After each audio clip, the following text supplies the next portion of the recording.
We wish to respectfully acknowledge the traditional owners of the land and pay our respects to elders, both past and present. Now, let's start at the beginning. Fire ants are small insects measuring only 2 to 6 millimeters in size. They have a coppery brown body and a dark abdomen. These ants are known for their aggressive nature and quick reaction times. Unlike other ant species, fire ant nests do not have distinct entry or exit holes.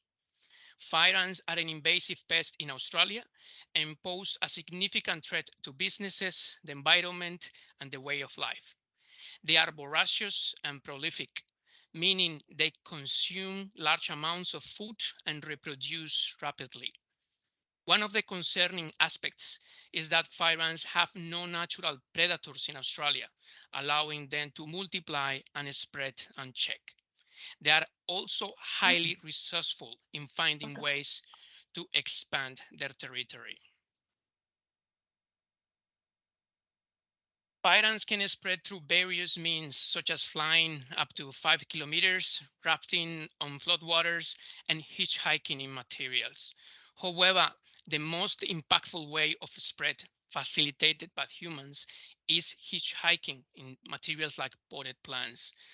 Unintentionally transporting a single nest in materials can lead to undetected multiplication in a new area, posing significant challenges for the eradication efforts. Now, on this map, there are two key aspects to highlight. Firstly, the impact of the fire ant eradication program in slowing down the expansion of fire ants across Australia. In the middle of the map, you can see the current fire ant biosecurity zones, and surrounding them are rings depicted in shades of blue, brown, and gray. These rings illustrate how, without the program, fire ants will have already spread beyond Bowen, Longreach, and Canberra. This demonstrates the effectiveness of the eradication efforts in containing their spread and preventing further infestations. Secondly, it is important to recognize the remarkable reproductive ability of fire ants. Data from the United States indicates that their spread is around 50 kilometers per year, while in China, the rate of spread is currently higher at 80 Ks per year. That's a lot of Ks to be progressing for a pest like this. So that's why in Southern Queensland, the spread is only 5 kilometers per year, and we believe that this is a significant achievement in minimizing the expansion, which is unparalleled by any other country. Now, due to the potential role of human-assisted movement in the spread of fire ants, the Queensland government has implemented regulations to control the movement of materials that can potentially spread this pest. The movement of nursery stock is specifically addressed through various pieces of biosecurity legislation. These regulations primarily focus on movements within Queensland and movements interstate. So for those movements within Queensland, they are triggered when the potted plants are sourced from the fire and biosecurity zones. A business to be compliant in here needs to follow the general biosecurity obligation and also the Queensland biosecurity regulation. When people are moving material interstate, there are potentially two aspects. If they are sourced from the fire and biosecurity zones, they also must comply with the Queensland rules listed above. And also, if they are dispatched from that area that is called the Interstate Plant Quarantine zone, they must comply with the requirements of the receiving state or the territory when they are entering potted plants from a fire ant zone. As you can see, there are two different focus, means two different quarantine maps and two different set of requirements.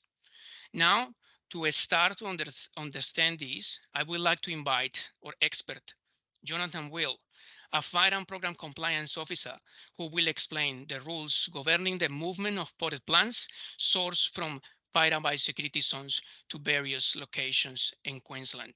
Jonathan. Thanks, Herman. Good afternoon, everyone. My name's Jonathan Wills. I'm with the compliance team within the programme, and I'll be talking about movement within Queensland. All Queenslanders have what's called a general biosecurity obligation. There'll be more information on this in the next slide, but in a nutshell, that is to take all reasonable and practical measures to minimise or prevent the spread of fire ants. So one of the ways that can be achieved is by ensuring that you understand what fire ants are, how they behave, what they look like above ground, and you can get that by doing training that's available on the fireant.org website.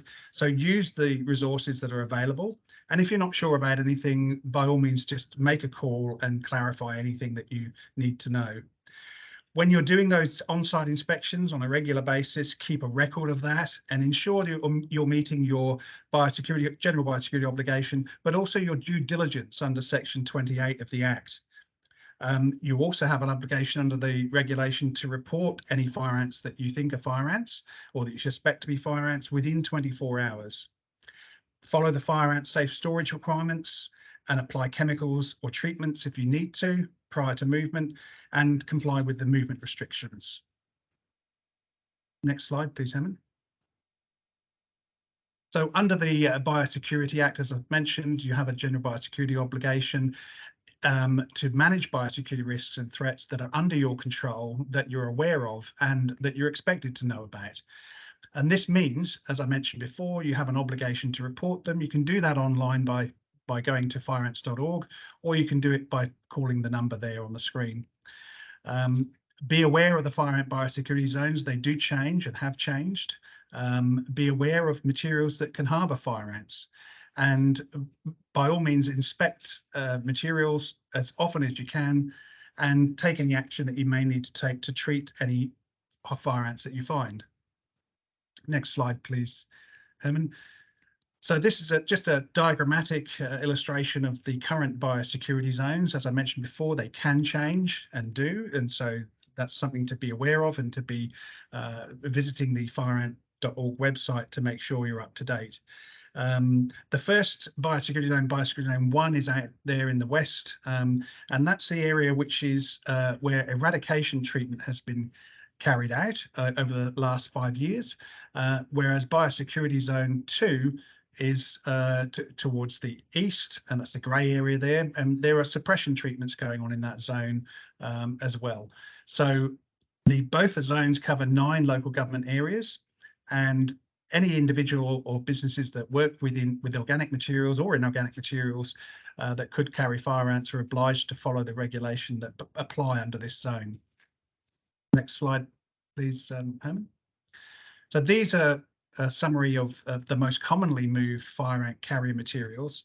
Fire ant carriers are defined in Schedule 11 of the regulation and under Section 17 of the Act, and they include any plant derivatives, animal derivatives, quarrying or mining products, or derivatives of those processes.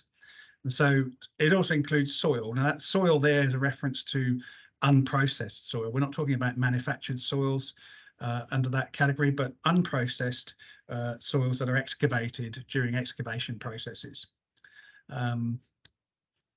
There's also green waste is also defined. It's not often carried in bulk, but it is also a carrier material.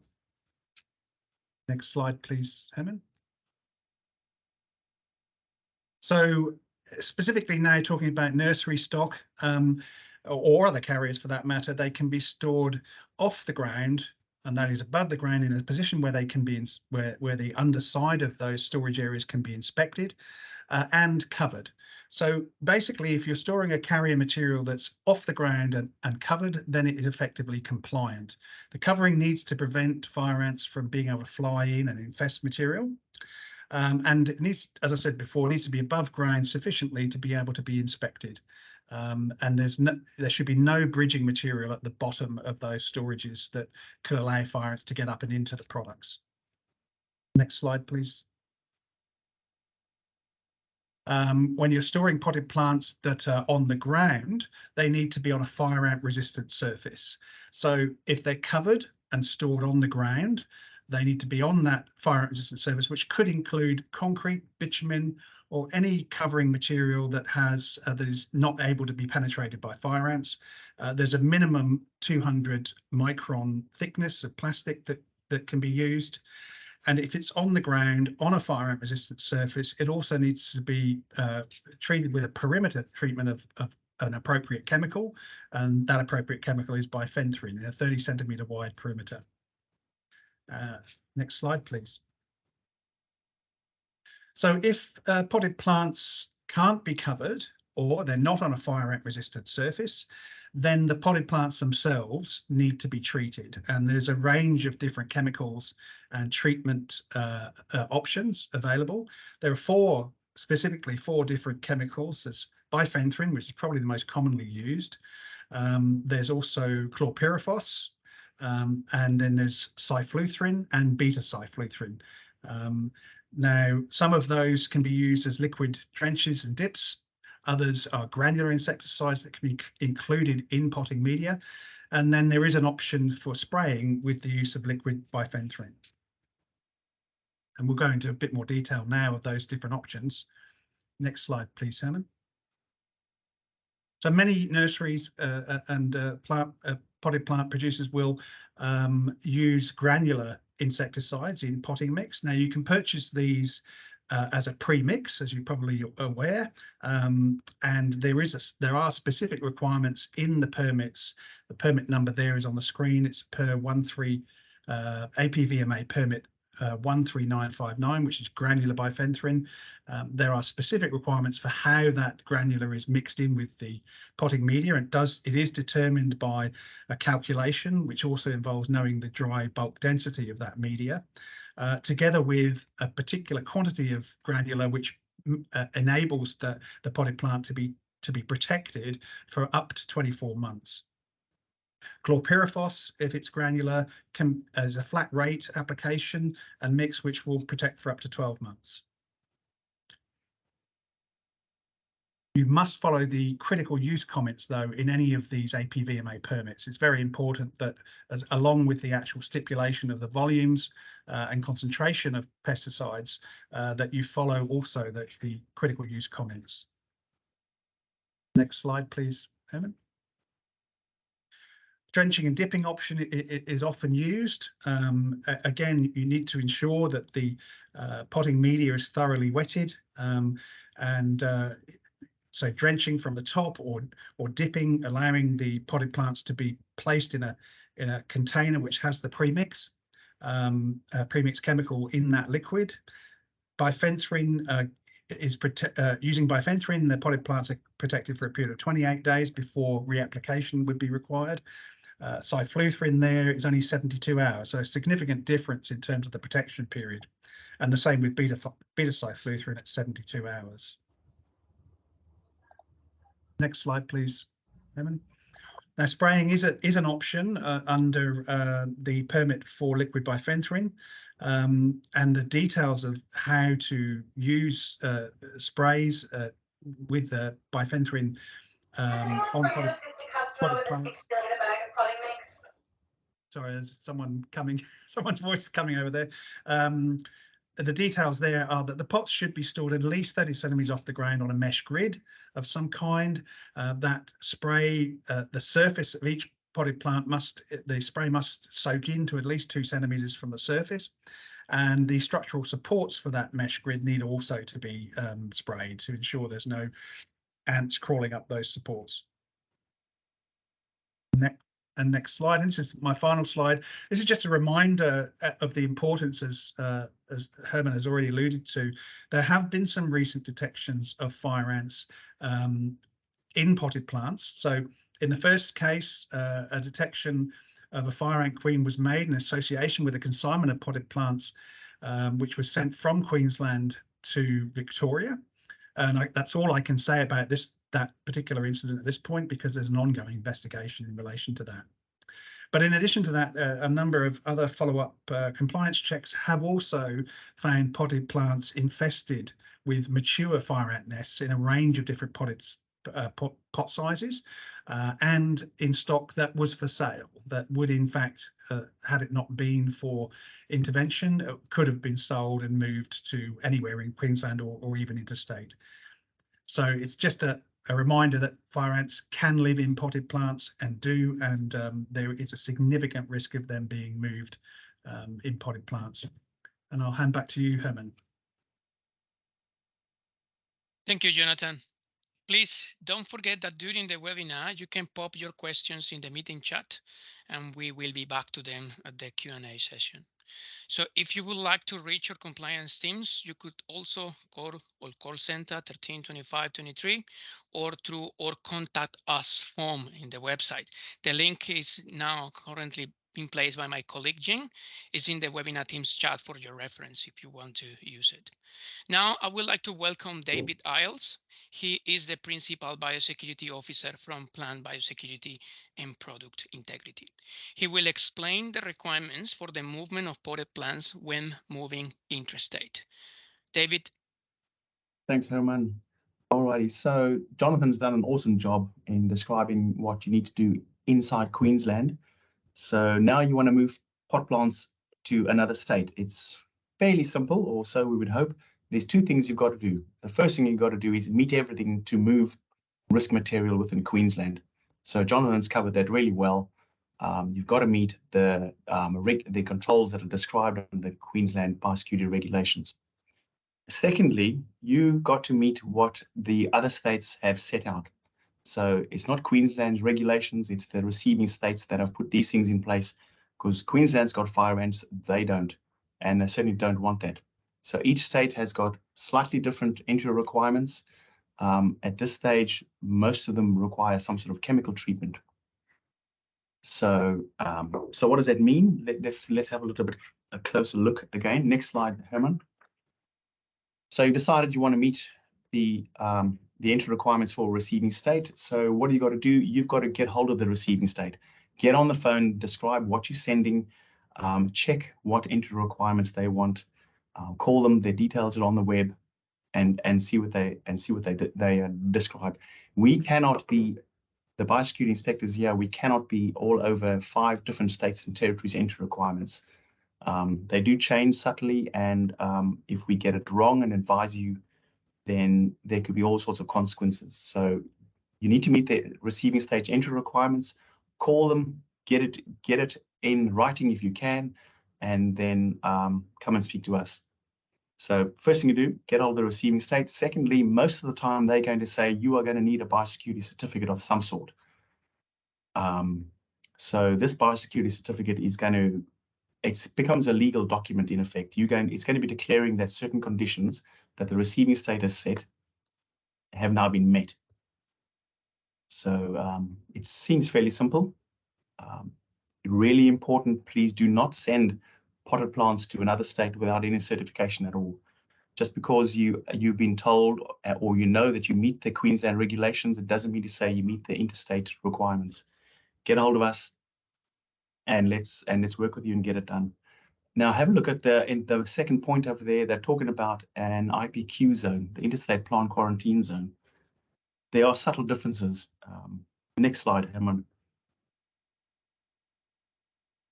So this big yellow block in the middle here, that is the Interstate Plant Quarantine Zone. It's based around each one of these yellow concentric circles is based around a 5 kilometer detection of fire ants. So it is different to the biosecurity zone. It's similar but different. Unfortunately, it's based in all of the entry requirements for the other states and territories. It's in the legislation. It's quite hard to change, and their entry requirements are based around where you are located, if you're inside the biosecurity zone or whether you're outside. So the important thing to note here is that if you're inside the IPQ, the Interstate Plant Quarantine Zone, you need to meet the receiving stage entry requirements as well as the Queensland regulations for moving fire ant material. If you're outside of the area, all that white area, there's known detections of fire ants there. You need to get hold of the receiving state. Again, it's a common thread. Get hold of the receiving state. If you're in the white area, then ask them what you need to do. Queensland can provide you with an area of freedom certificate, obviously excluding the biosecurity zone that contains fire ants, but the receiving state may want something else. Either way, call the receiving state and then call us and we'll help you get things sorted out. Next slide. Right, so you've called the receiving state. They've said you need to get a biosecurity certificate.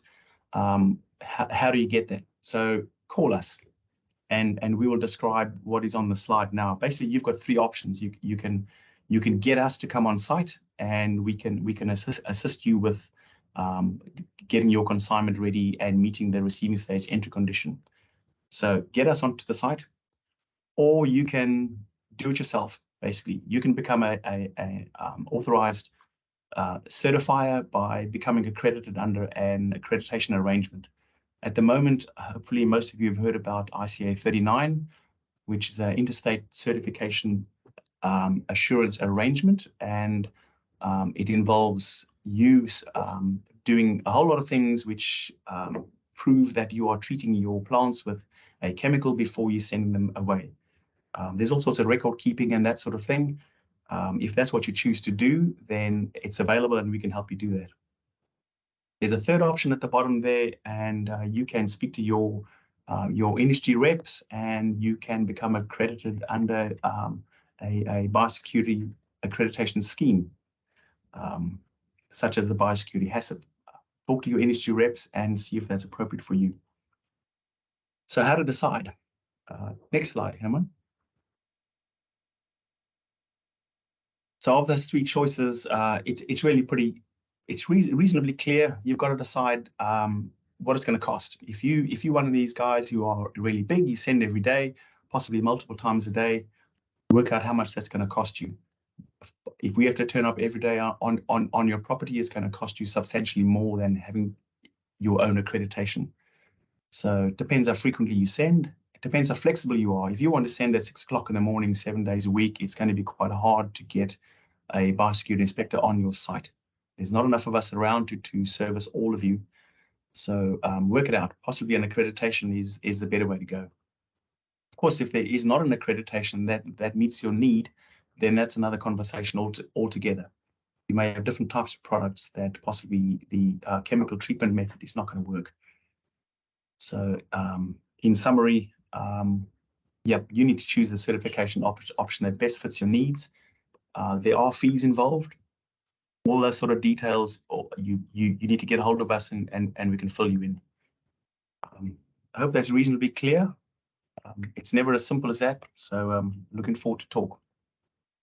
That's me. Thanks, Herman. Thank you, David. And as you can see, guys, I'm sharing with you the details of the receiving estates that potentially could be receiving these materials. You can, as mentioned by David before, contact them and they will let you know what are the entry requirements.